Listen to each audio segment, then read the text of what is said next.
एहतसाब अदालत ने डॉक्टर आसिम के खिलाफ 462 अरब रुपए करप्शन रेफरेंस में नेब के गवाहों के बयानात की नकूल वकील मुल्ज़मान को फराहम करने का हुक्म दे दिया। एहतसाब अदालत में डॉक्टर आसिम व दीगर के खिलाफ 462 अरब रुपए करप्शन रेफरेंस की समाअत हुई।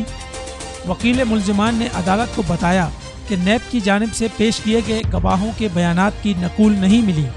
अदालत ने नेब को दस्तावेज़ात की नकूल वकील मुल्ज़मान को फराहम करने का हुक्म देते हुए समाअत 22 अप्रैल तक मुलतवी कर दी है। डॉक्टर आसिम ने सहाफ़ियों के सवाल पर माजी को याद करते हुए कहा कि कभी रेल कभी पेल है। एहतसाब अदालत में डॉक्टर आसिम ने नेब की जानिब से अदालत लाए गए स्पीकर सिंध असम्बली आगा सुराज दुरानी से भी गर्म जोशी से मुलाकात की।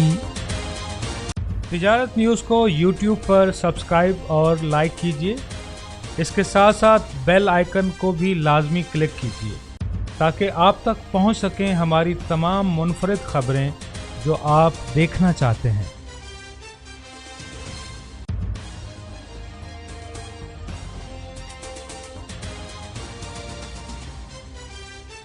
आप देख रहे हैं तिजारत न्यूज़।